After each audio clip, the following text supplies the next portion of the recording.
Sean, Dr. Sean, I need to tell you. We worked together and shared the stage many times worldwide. For those of you here yesterday might remember, I spent the last 15 of my 40 plus years with the Disney Institute. Has anybody engaged with the Disney Institute before? Look at that, excellent, great, great. The external learning arm of the Walt Disney Company. When other companies, third party to Disney, wanted to benchmark with the Walt Disney Company, we went to work. And I stepped foot on every continent with the exception of Antarctica. There wasn't a lot going on there. But around the rest of the world, there was. And we worked with companies from A to Z. I'll tell you, we worked with just about everybody and engaged with them as they engaged with us. It was a great opportunity. As I mentioned yesterday, I know we have a few new folks here. The Walt Disney Company back in 1923 when we began as a motion picture company. And because of that, each time I take the stage, I always feel compelled to show you a motion picture. So let's watch.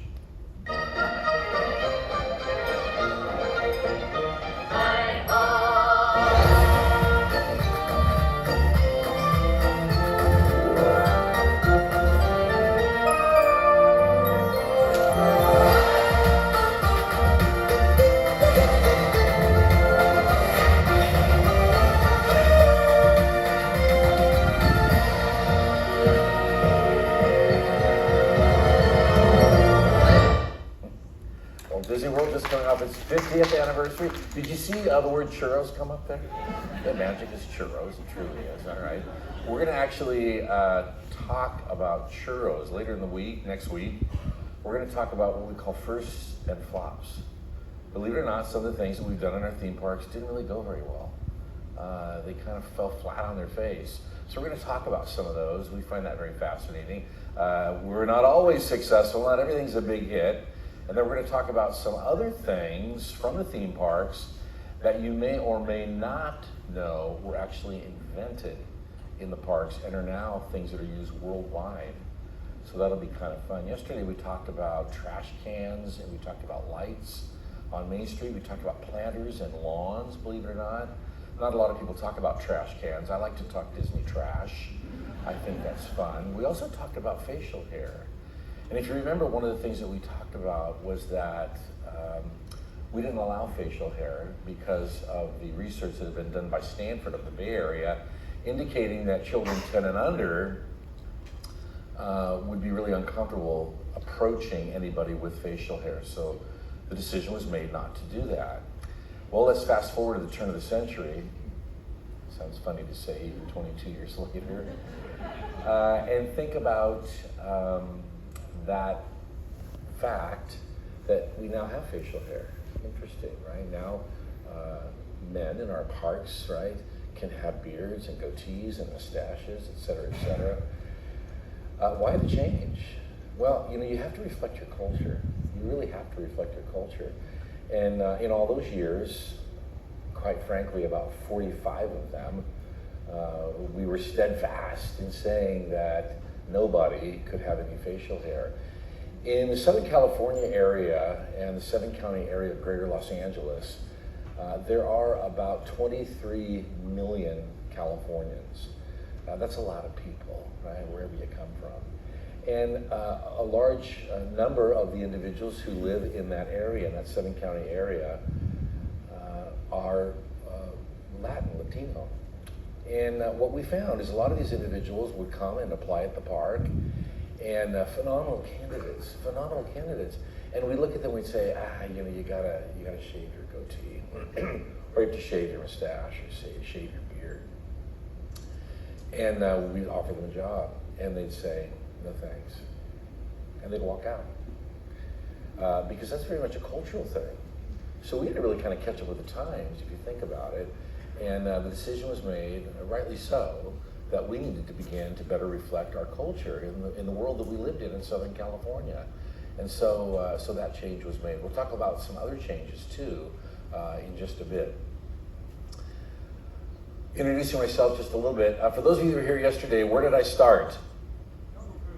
Jungle Cruise. Very good, excellent. And how many trips did I take on the Jungle Cruise? Do you remember? 15,000. 15,000. And how many were really cool? The first 2,000, that's correct. Okay, now, it's interesting because a lot of people might look at that, and a lot of people might say, wow, I can't believe anybody taking 15,000 trips, 8-minute trips, right, at a time on the Jungle Cruise. It just seems ridiculous. If you and I got off this ship right now, honestly, and we went to Disneyland, and we went into Adventureland, and we went over to the Jungle Cruise, I could introduce you to still a number of individuals who've been there 40, 45, 50 years and have over 500,000 trips under their belt. Can you imagine that? Now, I'm convinced they go home to a padded room at night, but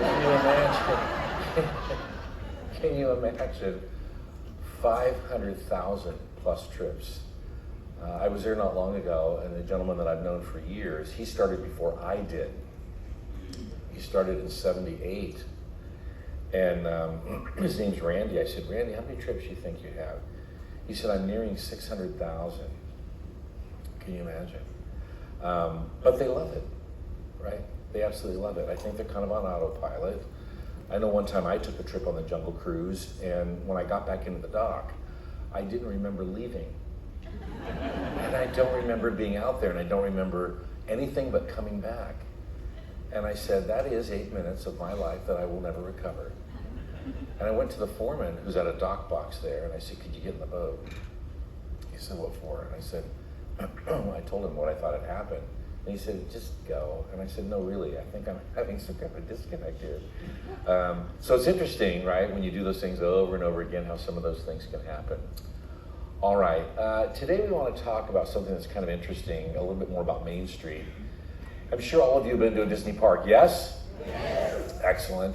And when you think about that, you walk down Main Street, USA, and you look up at these windows, and there are a whole lot of people. Their names are on these windows. A couple interesting things about that. Number one, none of the names are fictitious. So all of the names are actually real people. And you probably know or knew that. What's interesting about that is the businesses are generally fictitious. However, the businesses that are tied to their name on those windows relate to something about them personally that they did. So when Walt Disney was building Disneyland, and so many people had such a huge part in the success of that park, one of the things that he wanted to do was to thank them in a big way. And he felt that the biggest way that he could do that was to truly, if you will, immortalize them on what would become one of the most famous streets ever in the entire world. And that has happened. At the conclusion of the program tomorrow, we're going to meet a gentleman who's the only person whose name is on a window in every park, which is really interesting. And there's a reason for that. But first, maybe just a little bit about that. So there's that famous street again, Main Street, USA. And there are about 131 windows at Disneyland. The most recent recipient, we'll talk about that tomorrow, would be Dave Smith. Really the first recipient would be Walt's father. Van Arsdale France, who was founder of the Disney University, actually wrote a book entitled Window on Main Street. It's a little old right now because it's about 30 years old, this book, but when he published it, it was an up-to-date, really encyclopedia, if you will, of the individuals whose names appear on these windows. So if you ever wanted to be, immortalized in a Disney park, you'd have to make a pretty major contribution. Although there's a little catch, a little twist to that, if you will, and I'm going to explain that at the end of the presentation tomorrow, all right, if you will. So in light of that, we're going to begin with Elias Disney, and this is really a window on Main Street above the Emporium that was a tribute to Walt's father. I think sometimes there were some relationship issues between Walt and Elias, understandably, as there may be, right, in any family. But with Elias, upper right, he dabbled in construction, he dabbled in farming. In fact, for about $3,000, he bought a 40-acre farm in Marceline. We talked a little bit about that yesterday. Today that'd be a deal to buy 40 acres at $3,000. They were there from '06 to 1910, which was about a 5-year period. So that would have put Walt Disney between the ages of 5 and 9 when they actually lived on the farm. What's interesting about that is the impact that that had on him between the ages of 5 and 9 before they moved into town, Kansas City, where actually he began Laphograms and then later moved out to Hollywood with $40 in his pocket. A lot of people might say, gosh, you know, $40 doesn't seem like a lot of money. But back then in the early 20s, it was. In fact, it was the average price of your mortgage on a home. So if in those early years you had 40 bucks, you could afford a mortgage payment on a home. So $40 may not seem a lot to you today, but back then $40, quite frankly, was a lot of cash. But the stories love to be told, right, about the $40 he had in his pocket when he headed out and away. So his father was maybe not necessarily successful. Later, of course, Flora and Elias moved to California. We talked a little bit yesterday about Harper Goff, and I brought some little cheat sheets with me because I wanted to make sure that I didn't miss any facts. Harper Goff was the one who designed Main Street. And as we learned yesterday, some of those designs did come from Walt's boyhood hometown, if you will, although born in Chicago, raised in Marceline. We showed some pictures of Marceline, and there were aspects of Main Street, or the main streets of our parks, that were designed after Marceline, Missouri, but most of them after Fort Collins, Colorado, where Harper is from. Interestingly enough, though, a lot of these individuals whose names appear on Main Street, and a lot of these individuals who worked for the Walt Disney Company and Walt Disney Productions, as it was known, of course, back then, did other things. In fact, most of the set designs, the majority of the set designs for the motion picture Willy Wonka and the Chocolate Factory, the original, were done by Harper Goff. So Harper Goff was an extremely talented individual. He was a banjo player extraordinaire, quite frankly. If you go into Adventureland across from the Jungle Cruise, up on a window, you'll see his window tattooing by, because Harper had a lot of tattoos. You can't see them, right? And some of them you may not want to see, but he had a lot of tattoos. And he was an expert banjo player, but also did those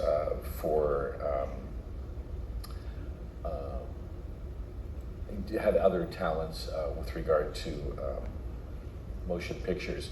He also worked on the movie and did most of the set designs for the motion picture Casablanca.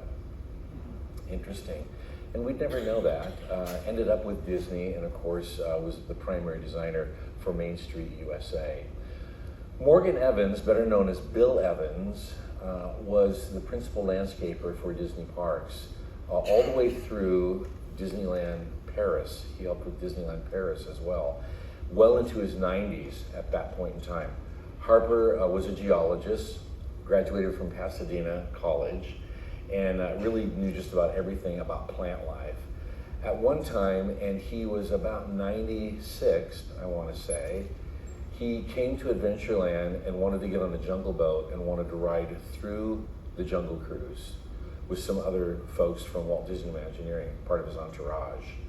When he got to the attraction, my boat pulled up and all the guests got out, and then he got into my boat, which I thought was pretty amazing because I know who Bill Evans was. He was very old, quite frankly. He was very feeble, quite honestly, but he was sharp as a tack and extremely brilliant. You have to remember that back in 1954, he planted the entire Jungle Cruise, and he landscaped the rest of Disneyland, which of course now is a horticultural landmark in Orange County. And he knew every plant, he knew the name of every one of those bushes. And as he went through, he named them, and then he was giving advice to the Imagineers as to what they needed to do to either plant, replant, or trim, or do whatever. So here's someone, almost 100, that had this history with Disney that was talking very clearly about his role, right, that he had had for years. And even though he was retired, he was consulting for for the Walt Disney Company at that time and the work that he was doing. Established 1910, that was the year that he was born. All right, the next one's kind of interesting, Ron Dominguez. And if you look at his window, it says, "We'll care for your property as if it were our own." The reason it says that is Ron Dominguez was born on the property in Anaheim. The family home that they own once sat about where Pirates of the Caribbean sits today. Ron was told back then by Walt Disney that as long as there's a Disneyland, Ron, you will have a job. He started out as a ticket taker at the main entrance. He later became president of Disneyland and was a very well-known figure in the community. Ron was a good old boy and down to earth. I don't think really in that sense, historically, from a Disney perspective, really understood his importance. And he wasn't full of self-importance. He was a very humble guy. And for someone who had a relationship, if you think, with Walt Disney, whose family was really born and who owned a majority of that property that they sold to Walt. There were 8 families originally that owned that property that they bought, which was then about 435 acres. Interestingly enough, the Dominguez family of the 8 families was the only family that sold their property to Disney. The other 7 families did not sell and signed a 99-year lease agreement with the company that they would lease that property. At the turn of the century, when they opened California Adventure, they renewed that 99-year policy. And those families, all 7 of them, each month go to their mailbox around the first of the month. They hear something drop into their mailbox, and it's a check for that property that they're leasing to Disney. And that's all they do for a living. They just wait for the check to arrive on the first of the month. It's probably electronically deposited today. All right. Good guy, right? Ron Dominguez. Van France was an interesting gentleman. He began work in life at General Dynamics in Texas. This was an aircraft manufacturing plant. And this guy basically did training there. Van France did training at General Dynamics. Well, they had done a story, Life magazine had done a story on General Dynamics and on Van France. And the reason they did the story, Life, in pictures, as you know that magazine used to do. That magazine, by the way, is now entitled People. In case you didn't know, Life is now People magazine. And they did this whole spread on General Dynamics, an aircraft manufacturing plant, with photos and whatnot, and interviews with Van France. And the reason why is because Van was well known for his training expertise. What was interesting about the General Dynamics story is that there was little to no turnover at that plant. And folks wanted to know, how is it possible for individuals who are doing really what could be broken down to or defined as widget work, right, would never leave that job? Why was there really no turnover at General Dynamics? And why were people culturally, if you think about it, in that business, so happy to be there? And they found out that it's because of the way that they were treated.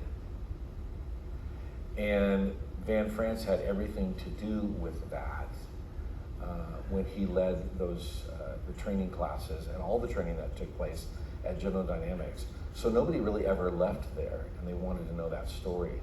Walt Disney got a hold of this information and had a conversation with Van France and said, hey, we're doing this project in Anaheim, California. We really want this to be different. It's an amusement park, and Van kind of raises his eyebrows and said, amusement parks. Because what was Van thinking of? Yep, he's thinking historically of what, parks were always like. They're dirty, right? They're unfriendly, they're not safe. And as Walt Disney had said to his wife Lillian, well, ours is not going to be that way, it's going to be different. And that's where you come in. Because Walt Disney knew about the general undertow or culture of theme parks at that time and wanted to change that. He wanted to shift some gears and make that different. And so he knew that he had to do something different, going back to Albert Einstein's old quote of, the greatest definition of insanity is doing the same thing over and over again and expecting different results. So Walt Disney knew he had to do something different. Well, Van said, I don't know anything about the world of entertainment. I don't know anything about the world of amusement parks, as they were called at the time. But he did know about people, and he did know about creating culture, and he did know the importance of how people were treated and what needed to happen in that regard. And so Walt Disney brought him on. It wasn't really until about 1965, more like 1960, when the Disney University became a formal institution. By that time, there was already another formalized, if you will, university, corporate university in Chicago, Illinois, which was the first corporate university, and that was Hamburger U, which of course was McDonald's. Walt knew Ray Kroc and took really a cue from Hamburger U to create the Disney University and had Van France make that a reality. And the reason for that was to create consistency so that everybody got the same training, everybody heard the same thing, and would perform hopefully in the same manner as they executed their role in the theme parks, just as they would at Hamburger U for those hamburgers that were sold coast to coast. All right, so there he is. There's Van France above his window near the tobacco shop. What was the tobacco shop? The old tobacco shop at Disneyland. So if we ever hear anything about what Disney calls the 4 keys, now 5 keys, safety, courtesy, show, efficiency, and now inclusion, that 5th key that was added just recently, any other type of training, what makes Disney parks, what makes cast members, their conduct, how they interact with each other, how they interact with guests, safety being a number 1 priority in all of that training. Every single bit of that is all Van France.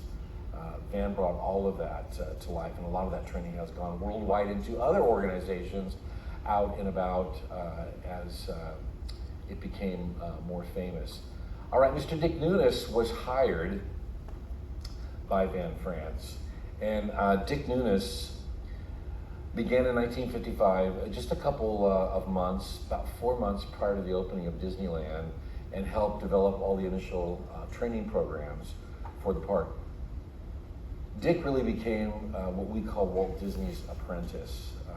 The parks, the way they were operated, the success of the parks, the daily operating of the parks, expansion to Tokyo, expansion to China, expansion to France, all really the responsibility of Dick Nunes.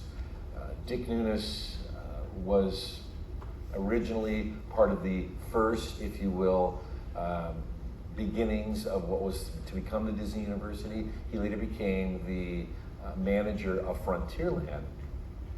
And at one point he was down by the river in Frontierland, and Walt Disney walked up to him and had commented about the busy river. You had island rafts going back and forth. You had the Mike Fink keelboats at that time. You had the Mark Twain steamboat. And Walt Disney was commenting to him, well-known story about how busy the river looked. And Dick Nunes felt that it was a complaint, that maybe there was just too much going on the river. And Walt Disney said, no, what we really need is another boat, believe it or not. And of course the park was expanding, and really attendance was bursting at the seams. This was 1958. The park had only been open about 3 years. And so by 1959, they had built the Columbia, sailing ship Columbia. And historically, if you know anything about the Columbia, it was the first ship to circumnavigate the globe carrying the US flag. And that was the reason why Walt Disney wanted to do an exact scale replica of the Columbia and put it on the rivers of America. Both the Columbia and the Mark Twain are flat bottom. Those holes were built at the Todd shipyards in Long Beach, and all the superstructure for those ships were created in Fowler Harbor, which is right where the Haunted Mansion sits up there in New Orleans Square. Dick Nunes was very responsible for opening Walt Disney World in October of 1971, and close to the opening, very close to the opening, another great story from the Dick Nunes Chronicles. They were over at the Contemporary Resort Hotel, and at the Contemporary, they were really needing to still plant lawn. And at that time, they had the rollout lawn, they had it on pallets, and it was sitting there on pallets, and they were going to open the next day. And so Dick Nunes made an all call. He wanted all hands on deck to come to the Contemporary to help plant lawn, believe it or not. Of all the things that you could do prior to an opening, which was the following day, by the way, they were planting lawn. And one other executive walked up to Dick Nunes and said, Dick, I don't know anything about planting lawn. And Dick looked at him and said, simple, it's just green side up. So they planted the lawn, and the rest is history, right? Anaheim, Orlando, Tokyo. Dick is about 96, and he lives in Windermere, Florida, and doing quite well. In fact, not long ago, a couple years ago, he was on a Disney cruise here. All right, Chuck Boyajian, Royal Care Company. We keep your castle shining, Chuck Boyajian, proprietor. Chuck was the first manager of Custodial. And he actually, at the time, the reason why it says Royal Care Company is because Chuck was in Los Angeles. He had a small business of about 25 employees, and the name of the company was Royal Care. And what Royal Care was known for at that time in Los Angeles was detail cleaning. So if there was a problem or additional work needed to be done in a cleanup, right, or a spill or anything that was very detailed, someone would call, generally speaking, in the LA area, the Royal Care Company, and then Chuck and his group would go to work. Walt Disney heard about this gentleman and made an appointment for him to come to the studio to talk with him about Disneyland. And I remember hearing this story, and at one point I had the opportunity to be up in Walt Disney's apartment above Main Street to give a special presentation, and Chuck Boyajian was part of that presentation. He came to listen to that. After the presentation was over, we asked him to stay. He'd been there the first 25 years, so in 1981 he retired on the 25th anniversary of Disneyland. And then I asked him, can you tell us a story about how you came to be the first manager of Custodial at Disneyland? Because he really put that cleaning idea on the map. Those pans and brooms, the idea, the trash cans, all of that, the litter guard, right, as we had shown yesterday, working all of those things were really a part of coming to life and came to life because of Chuck Boyajian. So he said, yes, I went to the studio, and he said it was interesting because I was waiting outside to step into Walt's office, and Hazel, his secretary, was there. And right on time, he said, the door opened, and there was Walt Disney. He said, standing there. And he said it was really weird because he said I had only ever seen him on television. And he said then all of a sudden here I was standing in front of the guy, and he said it was just surreal. He said I kind of had to catch my breath and catch up to myself because he said I was looking at Walt Disney, and he said I was just amazed that I'm going to step into this guy's office and have a conversation with him. He said he walked in, and there were two chairs probably about 4 feet apart facing each other, and Walt motioned for him to sit in one of them, and then Walt Disney sat down. And he said he took about the next 10 minutes with me to explain this Disneyland. He said it's going to be a family park, it's going to be really different, but he said here, Chuck, is where you come in. He said I want the park to be clean, because he said I want that to be a hallmark. I want people to walk away, leave their day, and be impressed by the fact that the park was so clean. And Chuck said, well, you know, that's, I'm sure why you called me. He said that's something that we're very good at, something that we're very known for. And he said, well, Disney just stared at him. And he said it was really uncomfortable. He said it seemed like 10 minutes. I was really uncomfortable. But he said, I'm sure it was only like 30 seconds. But he said it was so strange. And then all of a sudden, Walt spoke, and he said, no, Chuck, I don't think you understand. He said, I want the park to really be clean. He said, I want it to be clean all the time. Throughout the operating day, he said, I want it to be clean. He said, I don't want it to get dirty.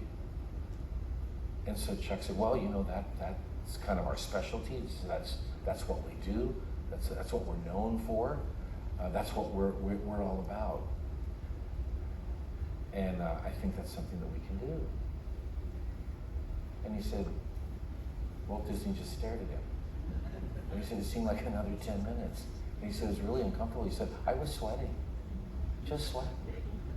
And he said, I'm sure it was just a few seconds, but he said, all of a sudden, Walt spoke again, and he leaned in to me. And he pulled his chair up, and he said, now we need a knee. And he said, he grabbed my two hands, and he said, he pulled me into him. And he said, I was literally just inches away from Walt Disney's face. And Walt Disney looked at me and he said, Chuck, don't ever let my park get dirty. And Chuck said, the only thing I could think of was to look at him and say, yes, sir. And he said, Walt Disney stood up and he said, I'll see you at Disneyland. The door opened, Hazel was right there, flew open, and out walked Chuck Boyajian. He said the next time I saw him was on opening day, July 17, 1955, when Walt was walking down the street with Bob Cummings, right, who was one of the celebrities that came and joined them for opening day. But he said he really had to think about that for the next couple months and come to an understanding, and they connected him with training and really took a look at what is it going to take to keep it clean all day long, right? All day long, every day. Because as we learned yesterday, right, we're all slobs, and we're just going to kind of throw things on the ground, et cetera, et cetera. All right, so there's that litter guard. And I said yesterday that this was a $2,500 trash can. I didn't tell you then, which is what I'll tell you now, and that is, why is it a $2,500 trash can? And the trash can is about $160. Because by the time this trash can has its useful life of about 2 years, and that's really about all they can last, because they take a bit of a beating. You got a lot of people, a lot of trash, a lot of use. By the time that's over, these trash cans, really every few months, are taken back, completely stripped down, and then rebuilt, repainted again, because they're showpieces, and Walt Disney wanted them to be showpieces, and he wanted them to stand out. He wanted them to be part of the show. Well, if you're walking through, and one experience, one negative experience, can really negate the experience for a guest, if you think about it. Everything looks great, right? All those light bulbs are burning, the plants look great, the surface of the ground is clean, the buildings are beautifully painted. Looks like they were just painted yesterday. Those buildings on Main Street looks like they were just painted yesterday. Why do they look that way? Probably because they were painted, right, just yesterday. You walk around the ship and they're constantly painting because you're at sea, salt air, et cetera, you got to do that. Well, California sun, especially Florida sun, right, and a lot of water out there, a lot of rain. You got to keep this up. And I mentioned yesterday, these parks are expensive. Very, extremely expensive to operate, right? And this is one of the reasons why. But you like that. You like that. And quite frankly, you expect that. And in all honesty, if you don't get that, you don't like that. And you want that. So when you think about touch points and you think about the reality of those touch points, a trash can is a touch point. Because everything else looks great, but I walk up to your trash can, and because you think to yourself, well, it's only for garbage, who's going to care? I do. And as a consumer, you do. So there are people who do nothing but go around and wipe those lids down. Because when you ate part of a hot dog and it's got ketchup all over it, and you slide it into that flap, and then it gets all over the flap, and you walk away, and the next person has to come up and see that, that can negate an experience. That is a touch point. That is a moment of truth. And it also is an expression, as a corporation, a company, an entity, of my relationship with you and how I feel about that relationship. And do I treasure that, right? And do I hold that in esteem? Do I see value in that relationship that I have with you? And as simplistic and kind of almost dumb as that sounds or that seems, that is a reality. Because you may not end your day and walk out and say, you know, that was a great day. I had a phenomenal day at the Magic Kingdom. I loved it. Can't wait to come back. But why in the heck was that ketchup on the flap of that trash can? You're probably not going to do that. But somewhere underlying that, there's a feeling. And that's what we're concerned about. That's what worries us, is that feeling. Now, if you walk out of the park and you can't put your thumb exactly on it, but you say, I don't know what it is. But I just feel great. I just love it here. Can't wait to come back. That's good. And so we're busy all day, if you will, orchestrating the reality that everything is a true touch point, is a moment of truth, and is an expression about a relationship with you and that exchange that happens thousands of times a day. Same thing on this ship. Very same thing on this ship. All right, John Hench. You can see John down here with Walt Disney, up above with Walt Disney, if you will. John is the designer of Space Mountain, that great #1 attraction, still really almost the #1 most ridden attraction in the theme parks. John is really good about color and theming. So if you're in a park and you're thinking about those soft blended pastels on the buildings on Main Street, or you're taking a look at even the color of the concrete or the asphalt in this case, Walt Disney once told John, people can feel that perfection even through their feet as they walk through an area, and that's why those areas are color-coded to blend in and to theme better, right, with the story that's taking place at the time. John was ahead of Walt Disney Imagineering toward the end of his life. He was the longest tenured employee of the Walt Disney Company to date. He worked for the company 65 years. He did not retire. He simply one day did not come to work. They did a wellness check on him. They sent someone to his home, and they found that he had passed away. Because he didn't come into work that day, they got a little concerned, went to go, and he was gone. But he continued to work for the Walt Disney Company, never retired, and was brilliant. Interesting story about John Hench. The day that California Adventure opened across from Disneyland, here's the real granddaddy of the parks, the original Walt Disney's personal masterpiece, if you will, Disneyland in Anaheim, California. Now, 150 yards across from it, just south, we're opening another park. If you're going to open another park in the face and front yard of Disneyland, you better have something that's going to wow people's pants off, because Disneyland is the original. It was the original. Well, as Roy Disney Jr., not Roy O, but Roy E., his son, Walt's nephew, had said he always felt that California Adventure had been built on the cheap. And unfortunately, the recipe that we had followed for years, we kind of strayed from, if you will, when we built California Adventure. And people were concerned about it, they truly were. Well, on opening day of California Adventure, I was the host for John Hench. What a great opportunity. And John didn't have a whole lot to do with California Adventure's design. You have to remember that California Adventure now sat in what was originally 115 acres of parking lot south of Disneyland. So John was there. I met up with he and his group. He had 3 other gentlemen with him from the Los Angeles library system, which was kind of interesting. And there we had a dedication out in front of the park, and then we walked into the park. We were amongst the first few that entered into California Adventure. As we walked into the park, we were probably about, true story, 75 feet into the entrance, and John Hench stopped. He turned to the 3 gentlemen that he had brought as his guests, and he said, and I quote, "I liked it better as a parking lot." And I stood there and I thought to myself, we're doomed. He was right. He was right. That fell flat on his face. And it took us 5 years to admit that we had made a massive error, and then it took another 4 to 5 years as an operating park to turn that park around and have it come into its own. And by golly, it did. I'll tell you, the park is phenomenal now. They've done a beautiful job in reinventing, if you will, what is Disney California. Once Disney's California Adventure, now Disney California Adventure. So if you haven't been there, I would recommend to go. I used to tell people, don't get near it. Now I tell people go, because the park has really come into its own, and they've done a beautiful job in that regard. All right, Roland Crump, Tiki Room, if you know, did some other great attractions. Interesting story, and I just want to kind of fast forward to Mr. Crump.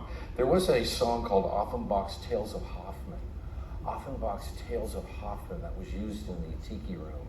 And this is a 3-minute, 48-second song that they created. They had put into Offenbach, the Offenbach number, into the show. What was interesting is, you fast forward into, this is about 25-ish years ago, people have a difficult time spending that moment, 20-ish moments, 22 minutes in the tiki room.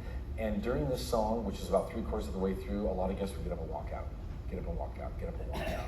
During that 3 minutes and 48 seconds, they get up and walk out. This is a lulling kind of tune that kind of could put you to sleep and maybe, into a coma. About 3 minutes and 48 seconds out. So I was wondering what would happen if, and I was responsible for the area at that time, if we took that 3 minutes and 48 seconds of Offenbach, Tales of Hoffmann, and we cut it out. It's kind of interesting, right? This was the first animated audio animatronic attraction ever built. And I was literally thinking about altering it, kind of odd. So I went to the powers that be at Disney, and I said, hey, what do you think about the idea of taking the Offenbach piece out, bridging the audio, bridging the animation, if you will, and shortening the show, instead of doing 3 shows an hour, do 4 shows an hour, and kind of cut out that very lulling part. And they said, you're nuts. You're nuts. And we're not going to talk to you about that. So I went away for a while, right, 3 or 4 months. Went back and I asked the same question again. And they said, okay, you talked about this before, and you can't talk about this again.